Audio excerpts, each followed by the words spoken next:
Pueden sentarse.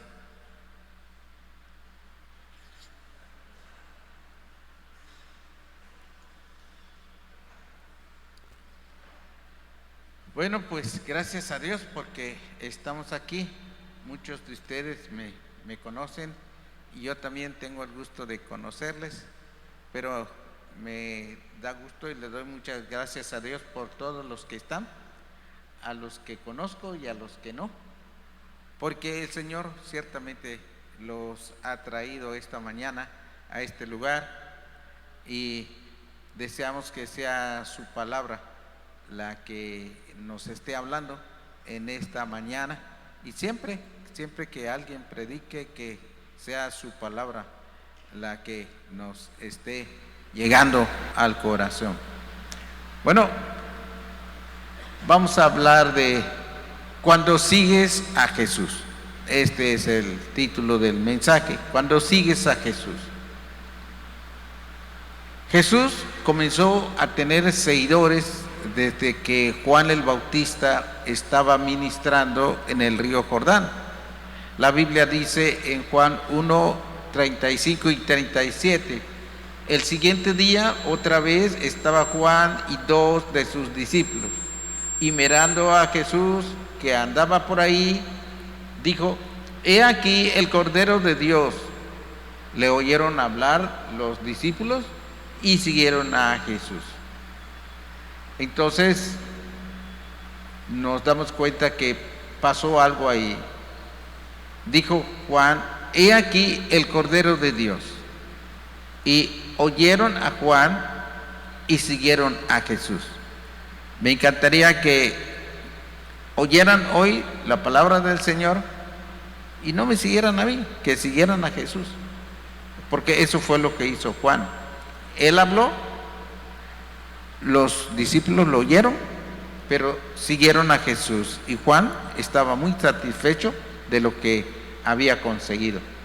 Bueno, de manera personal, Jesús fue llamando a cada uno de aquellos que le iban a servir para algún propósito específico.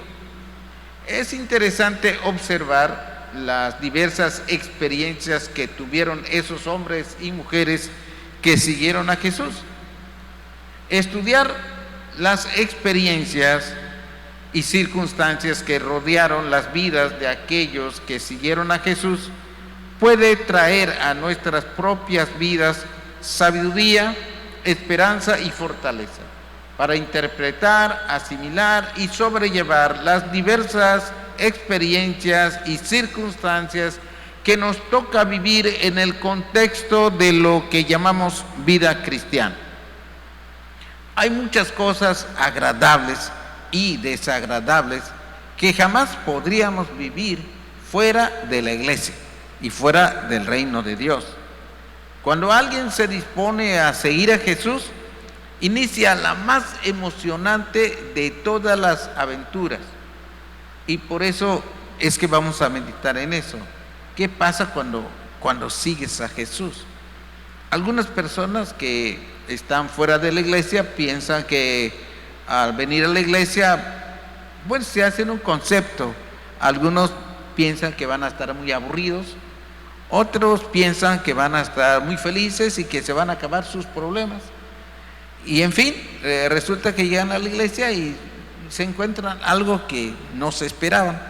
Pues es lógico, porque en el mundo no vamos a vivir lo que se vive en la iglesia. La iglesia es totalmente diferente, pero es muy emocionante. Eso les puedo decir. Ustedes pueden decir que está bien, que está mal, que lo que sea, pero lo que sí les puedo decir es que es muy emocionante. De entrada les puedo decir que la vida cristiana, la verdadera vida cristiana, no tiene nada de aburrido. ¿Sí? La vida cristiana no es aburrida, porque uno siempre se encuentra con circunstancias que a veces le sorprenden, le asustan. Algunas son desagradables de momento. A veces nos vamos a morir y no vamos a entender por qué pasó tal o cual cosa. Pero hay muchas cosas que también son agradables. Y vamos a ver qué es lo que pasa cuando sigues a Jesús. Bueno, en primer lugar, algo que no nos gusta mucho cuando llegamos a la iglesia es que cuando sigues a Jesús, Él tiene que ser lo más importante. Y eso muchos no lo han entendido y otros ya lo entendieron, pero no hacen caso. Entonces, pero vamos a ver qué pasa. Cuando sigues a Jesús, Él tiene que ser lo más importante. Lo primero que encontramos al comenzar a seguir a Jesús es que debemos prepararnos para ello.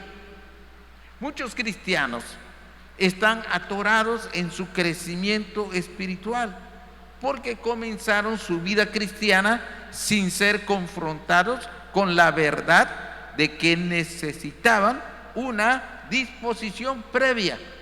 Algunos empiezan a seguir a Jesús, pero no hacen los cálculos que deben hacer para seguir a Jesús. Y por eso después se les dificulta mucho. Tal vez no se los dijeron, o tal vez se los dijeron y no se dieron cuenta, o no lo tomaron en cuenta. Pero podría decirse que no leyeron el contrato antes de firmarlo. No se fijaron en las letras chiquitas, tal vez. A lo mejor el predicador se lo dijo así rapidito para que no se dieran cuenta, o quién sabe. El caso es que está ahí en el contrato, pero nosotros no lo vimos porque o se nos hizo un poco importante o nos lo dijeron así rápido por cualquier cosa. Pero bueno, Jesús desafió a las multitudes que lo seguían a hacer grandes ajustes en sus vidas antes de continuar siguiéndolo. O sea que si algunos están ahorita aquí y están queriendo seguir a Jesús, pero no han leído las letras chiquitas, pues pongan mucha atención porque a lo mejor hoy sí entienden lo que son las letras chiquitas, ¿no? Entonces Jesús desafió a la gente y les dijo así, dice la Biblia: grandes multitudes iban con él y volviéndose les dijo: si alguno viene a mí y no aborrece a su padre y madre y mujer e hijos y hermanos y hermanas y aún también su propia vida, no puede ser mi discípulo. Y el que no lleva su cruz y viene en pos de mí, no puede ser mi discípulo. Porque ¿quién de vosotros, queriendo edificar una torre, no se sienta primero y calcula los gastos, a ver si tiene lo que necesita para acabarla? No sea que después que haya puesto el cimiento y no pueda acabarla, todos los que lo vean comiencen a hacer burla de él, diciendo: este hombre comenzó a edificar y no pudo acabar. Esto es lo que nos pasa cuando empezamos a seguir al Señor y cuando nos empezamos a desanimar y vemos que la cosa no es tan fácil como habíamos pensado y lo dejamos todo. Y entonces los vecinos y los amigos dicen: ya ves, no duró nada, ¿sí? No aguantó, ¿sí? Y se burlan de nosotros. No, que ya habías cambiado, no, que ya eras diferente, no, que habías nacido de nuevo. Y entonces uno tiene que inclinar la cabeza y no dice nada, ¿no? Pero antes de continuar siguiendo a Jesús, la gente tenía que estar dispuesta a amarlo a Él con un amor más grande que el que sentía por sus familiares y amigos. Y todavía es así. El que sigue a Jesús tiene que amarlo a Él más de lo que ama a su familia, más de lo que ama a sus amigos. Pero ustedes dirán: pero es que eso no puede ser, porque dice la Biblia que uno tiene que amar al prójimo. Pues sí, pero ese es el segundo mandamiento. Amar al prójimo es el segundo. El primero es: amarás a Dios con todo tu corazón, con toda tu alma, con toda tu mente y con todas tus fuerzas. Entonces, ¿qué te queda? Bueno, después tú vas a amar al prójimo. Pero, ¿y para ti qué hay? Nada. Te vas a negar a ti mismo. Tú no vas a vivir para ti. Pero yo no tengo derechos, ninguno. Tú eres un esclavo de Cristo. Sí, a veces usamos la palabra siervo, pero es lo mismo. Tú vas a ser esclavo de Cristo. ¿Tú qué tienes? Nada. ¿Qué derecho tienes? Ninguno. Ahora eres de Cristo. Es de Él. Lo que Él diga, eso vas a hacer.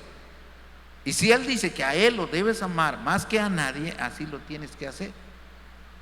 No puedes amar a tu familia. Ahora, algunos piensan, bueno, pues entonces, no, ni modo, ya no voy a amar a mi familia. No, la vas a amar más que antes. ¿Por qué? Porque si amas a Dios más con todas las fuerzas de tu corazón, entonces el amor a tu familia y a tus amigos se va a elevar automáticamente. Vas a amar a tus amigos y a tus prójimos, a tu familia, las vas a amar más de lo que los amabas antes, porque si no los amas así, entonces Jesús te va a pedir cuentas, porque lo tienes que amar a Él primero, y Él te ordena que ames a tus familiares. Entonces no los vas a amar porque te nace, los vas a amar porque el Señor te lo manda. Aunque no te nazca, los tienes que amar. Es que no me nace nacer a mi esposa. No tiene que nacerte. Tú la vas a amar porque es una orden. El amor en Cristo no es un sentimiento, es un mandamiento. Él mandó que amaras a tu prójimo. No te dijo que si sientes algo por él lo ames. No. Tú amas a tu prójimo porque es una orden. Así que tu nivel de amor para tu familia y para tus amigos, es más, a ellos les conviene que tú seas cristiano, porque al ser cristiano tú los vas a amar más a ellos. En lugar que los hagas a un lado, los vas a amar más, los vas a atender más. Entonces, antes de continuar siguiendo a Jesús, la gente tenía que estar dispuesta a amarlo a Él más que a sus intereses personales y más que a su propia integridad física. Por eso digo, niéguese a sí mismo. Antes de seguir a Jesús, las personas tenían que considerarse muertas para sí mismas y para las cosas materiales que normalmente anhela la gente que no sigue a Jesús. La gente que no sigue a Jesús tiene muchas prioridades, pero la gente que sigue a Jesús tiene que tener a Cristo como única prioridad. Todo lo demás es secundario. Nada es más importante que Cristo. Así lo ratifica la Biblia ahí en Primera de Juan 2, el 15 y el 16. No améis al mundo, ni las cosas que están en el mundo. Si alguno ama al mundo, el amor del Padre no está en él. Porque todo lo que hay en el mundo, los deseos de la carne, los deseos de los ojos y la vanagloria de la vida, no proviene del Padre, sino del mundo. Hay muchas cosas confortables de este mundo que un verdadero seguidor de Jesús nunca va a disfrutar. Lo repito, hay muchas cosas confortables de este mundo que no son pecado, que un verdadero seguidor de Jesús nunca va a disfrutar, porque si pone su atención y prioridad en esas cosas, descuidará el propósito para el cual lo llamó el Señor. Y no me estoy refiriendo a un pastor, a un misionero, no, me refiero a un cristiano verdadero, no a un cristiano pirata. Porque hay muchos cristianos que son cristianos piratas porque no son verdaderos. Parecen cristianos, cantan como cristianos, leen la Biblia, tienen seminario, pertenecen a una iglesia, pero son piratas, no son verdaderos cristianos. Tristemente, muchos cristianos han sido deslumbrados por las comodidades que este mundo ofrece, argumentando que tienen el deber de darles lo mejor a sus familias, pero la Biblia dice en 1 Timoteo 6, del 6 al 10, gran ganancia es la piedad acompañada de contentamiento. Estoy diciendo contentamiento, no estoy diciendo que pusilanimidad. No se trata de pusilanimidad. No se trata de no tener iniciativa. No, no, no. Estoy hablando de contentamiento, de lo bíblico. Porque nada hemos traído a este mundo y sin duda nada podremos sacar. Así que teniendo sustento y abrigo, estemos contentos con esto. No quiere decir que seamos conformistas, no, no, no. Pero necesitamos tener contentamiento. No ser conformistas, pero sí tener contentamiento. Entonces, porque los que quieren enriquecerse caen en tentación y lazo, y en muchas codicias necias y dañosas que hunden a los hombres en destrucción y perdición. Tú debes tener el dinero, no el dinero te debe tener a ti, porque muchas veces es el dinero el que nos posee a nosotros y no nosotros quienes poseemos al dinero. El dinero no es bueno ni es malo, según para qué lo usemos y en qué lugar lo obtenemos. ¿Es secundario realmente? ¿O es algo que es prioritario en nuestra vida? Porque raíz de todos los males es el amor al dinero, no el dinero. El dinero no es malo ni es bueno, pero el amor al dinero es lo que es malo. El cual, codiciando algunos, se extraviaron de la fe y fueron traspasados de muchos dolores. Jesús también habló de esto cuando explicó la parábola del sembrador. Él dijo en Mateo 13:22, el que fue sembrado entre espinos, este es el que oye la palabra, pero el afán de este siglo y el engaño de las riquezas ahogan la palabra y se hace infructuosa. El diablo es muy astuto, es muy sutil y nosotros tenemos que estar muy pendientes. El diablo es capaz de usar las bendiciones que Dios nos da para ponerlas a su favor. Nosotros trabajamos, oramos, le pedimos a Dios, digamos, le pedimos a Dios un bebé, unos recién casados. Para empezar, a veces los recién casados oran mucho por casarse, por tener un matrimonio feliz y todo. Lo tienen. Después se alejan de la iglesia un buen tiempo y a veces ni regresan.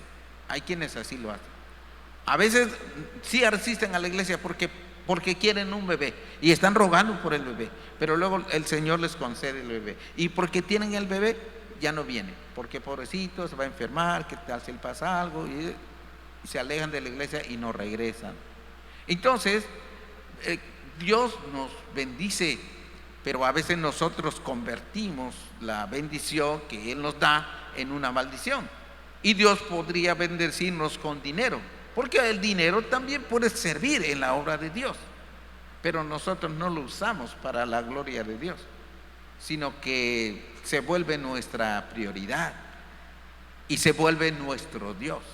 Ya no venimos a orar porque pues tenemos mucho que hacer por causa del dinero. Entonces se vuelve nuestro Dios. Jesús advirtió a los que querían seguirlo que al hacerlo no esperaran riquezas. Dice la Biblia en Lucas 9, 57, 58. Yendo ellos, uno le dijo en el camino, Señor, te seguiré a donde quiera que vayas. Y le dijo Jesús, las zorras tienen guaridas y las aves de los cielos nidos, mas el Hijo del Hombre no tiene donde recostar la cabeza. ¿De verdad quieres seguirme? Sí, yo no te ofrezco riquezas. Él no quiere decir que los cristianos tienen que ser pobres, no. Ha habido todo el tiempo, ha habido cristianos que son ricos y son verdaderos cristianos, pero Jesús no promete riquezas cuando lo seguimos. Así que Él dice, si quieres seguirme está bien, pero toma en cuenta que yo no tengo ni dónde reclinar la cabeza, así soy. Y el que me sigue, pues así tiene que ser. Así que, hermano, hermana, que escuchas este mensaje, pues si tú estás siguiendo a Jesús, estás predicando su palabra, estás sirviendo en algún ministerio, o estás sirviendo en alguna comisión en la iglesia y no puedes enviar a tus hijos a un colegio particular o no puedes comprar esos muebles que tanto te gustan, pues no te sientas frustrado, ni derrotado, ni fracasado. No pasa nada. Tu prioridad es Cristo y Él sabe lo que realmente necesitas y te lo va a dar. No es lo que tú quieras, es lo que Él quiere para ti. Para ti la prioridad debe ser Él, y de todo lo demás Él se encarga. De todo lo demás que es básico, no de tus caprichos. Porque la Biblia dice que busquemos primeramente el reino de Dios y su justicia. Y todas las demás cosas, las de primera necesidad, no nos van a faltar. Y yo ya lo puedo decir, que joven fui y he envejecido, y no he visto justo desamparado, ni su descendencia que mendigue pan. Muchos de ustedes no pueden decir eso, porque todavía son jóvenes. Pero yo sí, ya puedo decirlo, porque joven fui y envejecí y no he visto justo desamparado. El Señor siempre provee, pero hay que buscar primero el reino de Dios, es lo más importante, y tener contentamiento. Entonces, Jesús nunca ha prometido lujos.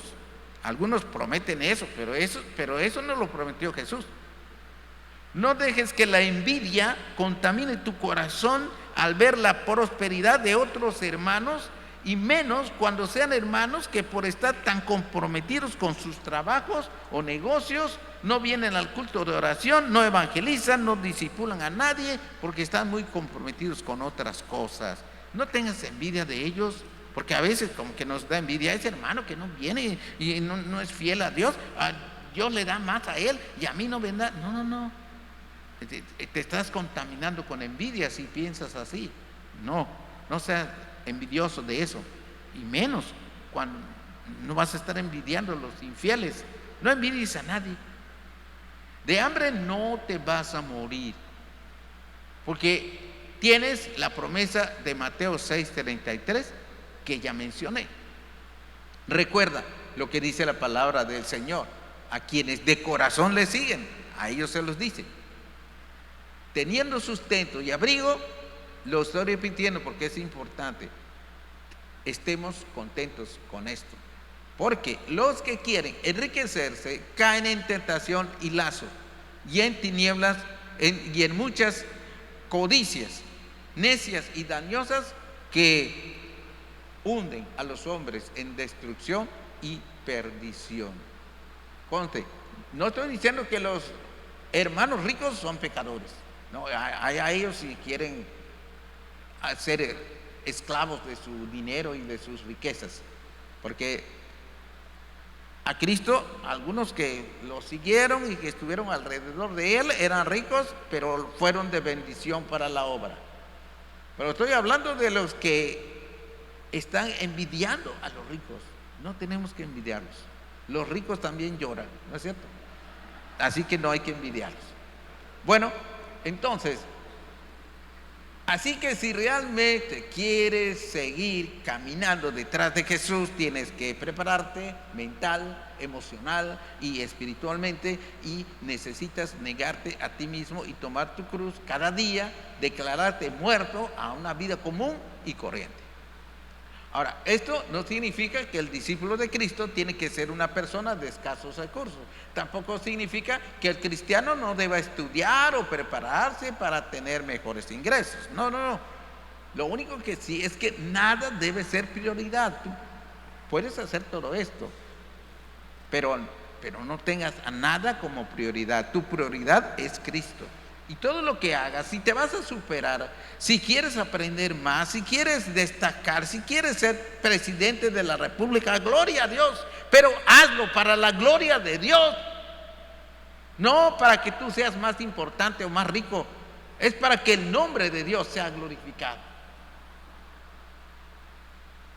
Lo que Jesús nos está enseñando es que si tenemos que escoger entre comprar un automóvil, unos muebles nuevos o una casa y cumplir sus propósitos, debemos cumplir sus propósitos para nuestra vida.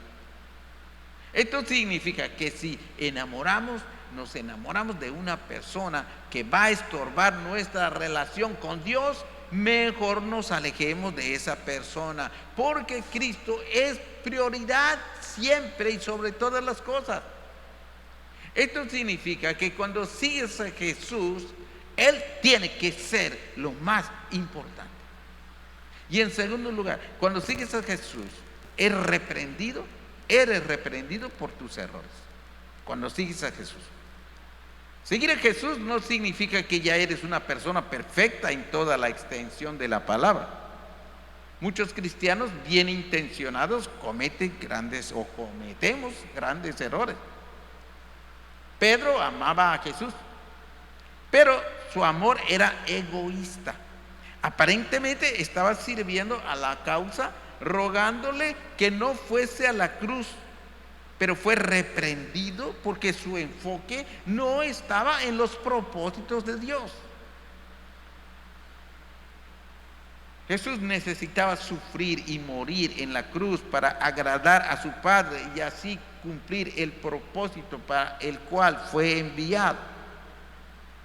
Siguiendo a Jesús, nosotros también a veces perdemos el enfoque y confundimos la amistad y el compañerismo con la voluntad de Dios. Amar a un hermano no significa que dejes de exhortarlo a que obedezca a Dios. Amar a un hermano porque convives mucho con él o porque Dios lo ha usado para bendecir tu vida, no significa que debes privarlo de la disciplina que necesita para crecer espiritualmente. Si perdemos el enfoque, también nosotros seremos reprendidos y corregidos por el Señor. Pedro amaba a Jesús, pero repito, su amor era egoísta. Pedro no quería que Jesús vaya a la cruz, pero no era tanto por el amor que le tenía a Jesús. Su amor era egoísta. ¿Por qué?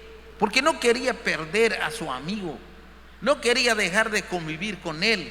Era tan hermosa la vida que tenía junto a él, que él no quería que vaya a morir a Jerusalén, porque ya no iba a tener a su maestro amado. Les repito que el diablo es muy sutil. Puede convertir el egoísmo, puede hacer que el egoísmo parezca amor.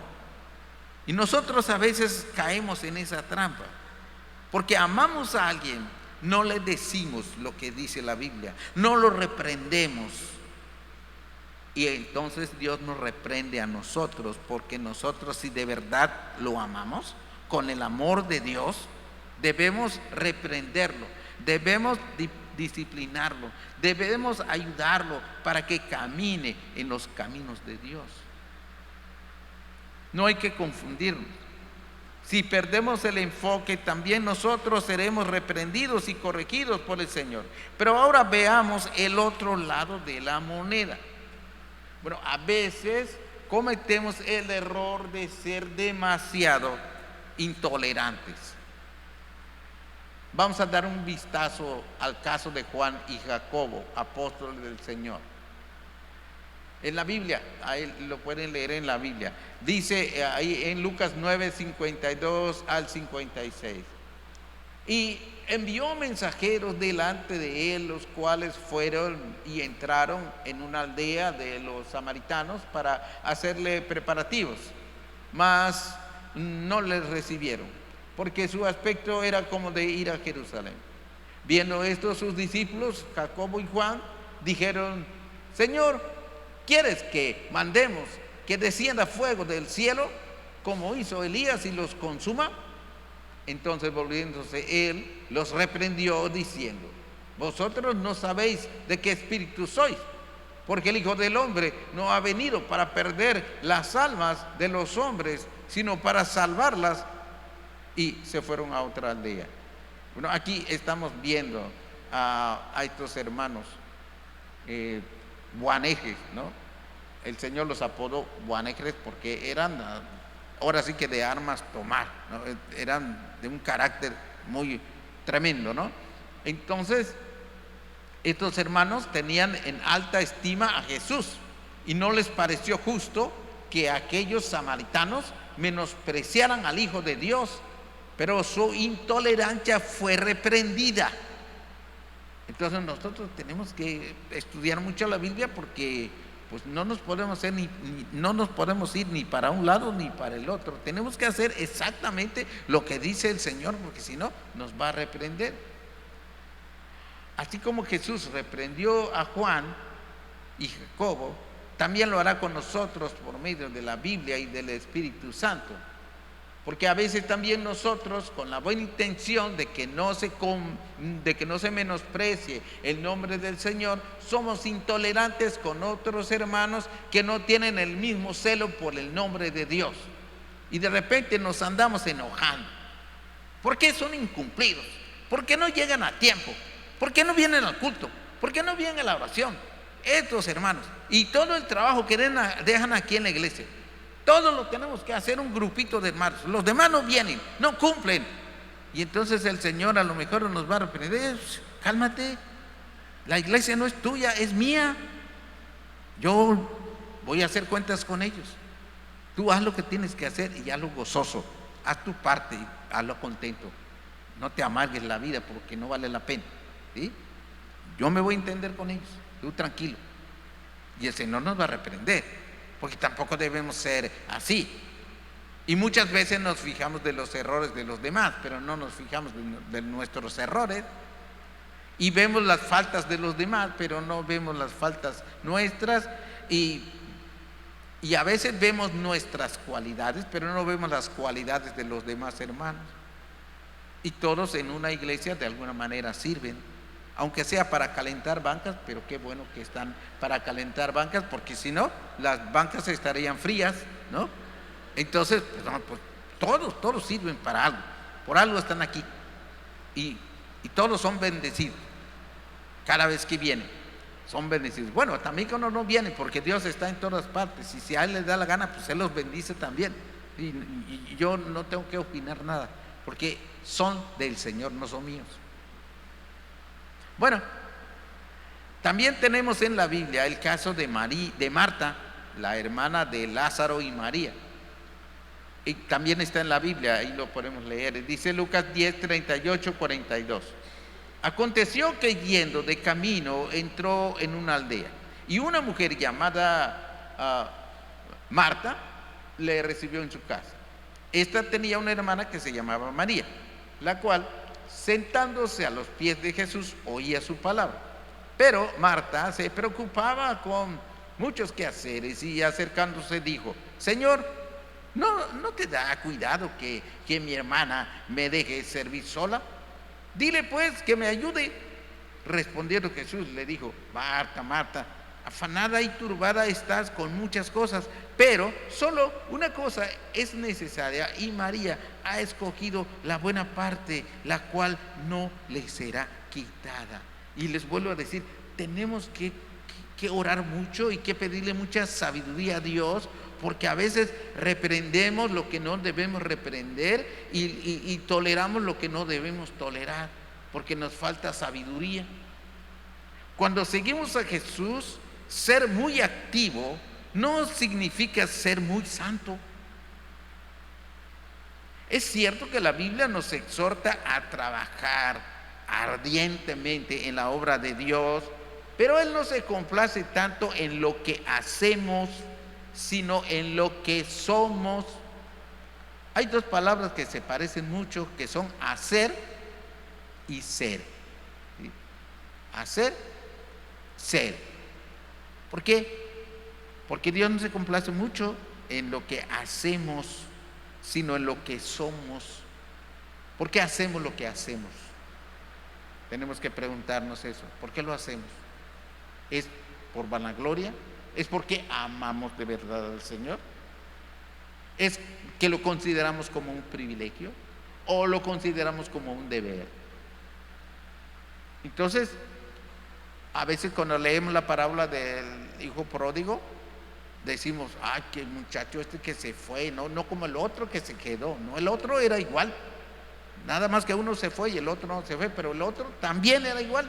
porque el otro representa a los fariseos y el que se fue representa a los gentiles, a los borrachos, a los publicanos, pero el que se quedó era como los fariseos y no era mejor. Los dos eran iguales, los dos necesitaban de Cristo. Marta quería servir al Señor, pero cometió el error de poner en primer lugar el trabajo cristiano y en segundo dedicar tiempo para escuchar al Señor. Así que si somos muy trabajadores en la obra y todo, pero descuidamos la oración, la lectura de la Biblia, la asistencia a los cultos y todo eso, pues realmente no estamos haciendo nada, ni somos mejores, ¿no?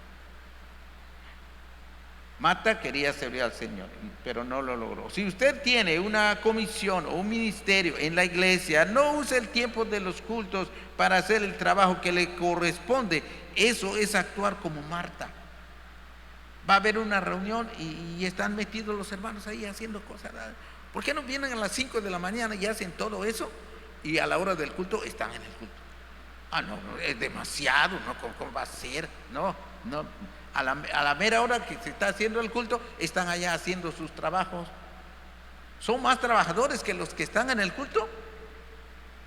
Esos flojos que están en el culto no vienen aquí a trabajar, pues están en el culto. María estaba en el culto. Marta estaba preparando la comida. Tenemos que analizar, a ver qué podemos hacer, qué ajustes podemos hacer para que las cosas sean así como Dios quiere. Y tampoco saquemos a la congregación del templo los domingos para ir a hacer labor social, como visitar hospitales o cárceles. Pues eso debe hacerse antes o después de los cultos durante la semana. Necesitamos hacer una cosa sin dejar de hacer la otra. Tal vez ustedes digan, eso que dijo de último el pastor está muy exagerado. Pues ustedes dirán que está exagerado, pero hace no sé cuántos años, más de 20 años, estaban unos jóvenes en una reunión y llegó alguien que es hermano. Y entonces les empezó a decir, ¿qué hacen aquí jóvenes estudiando la Biblia y orando? Y entonces, vámonos a un hospital, vamos a visitar a los huérfanos, vamos a hacer esto, vamos a hacer lo otro, eso es mejor. Bueno, pues yo le dije a los muchachos, pues estamos aquí para adorar a Dios, pues hay un momento para hacer, eso está bien, pero no a la hora que vamos a estar adorando al Señor, ¿no? Entonces, sí pasa eso, que hay gente que dice, no, ¿qué hacen? Ahí está perdiendo el tiempo en el templo, deberían de ir allá a la Oram, porque ahí hay muchos pobrecitos que necesitan que hablen con ellos y que los consuelen y que les regalen una torta o algo así. Ahí deberían de ir a servir a Dios, no aquí. No, ambas cosas son necesarias. Si después del culto nos vamos a orar y repartimos tortas y consolamos a los afligidos, gloria a Dios, así sí vale la pena. Pero primero hay que atender las cosas del Señor y al Señor mismo. Y no es hacer por hacer, es que eso es lo que Él mandó.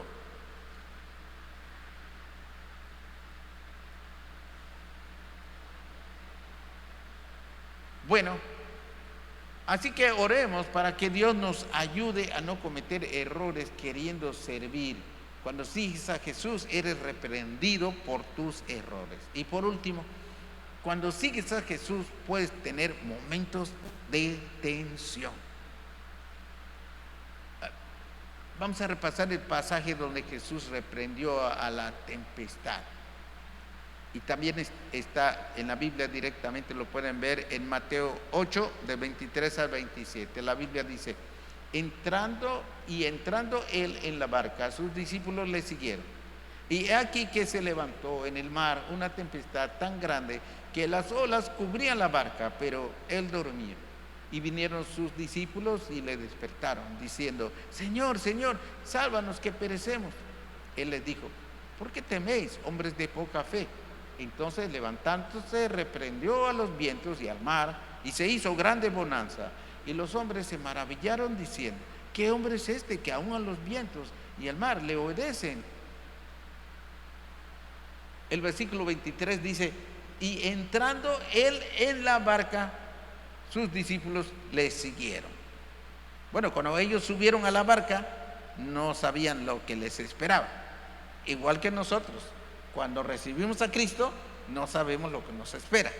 Cuando nos comprometemos a servir en un ministerio, no sabemos lo que nos espera.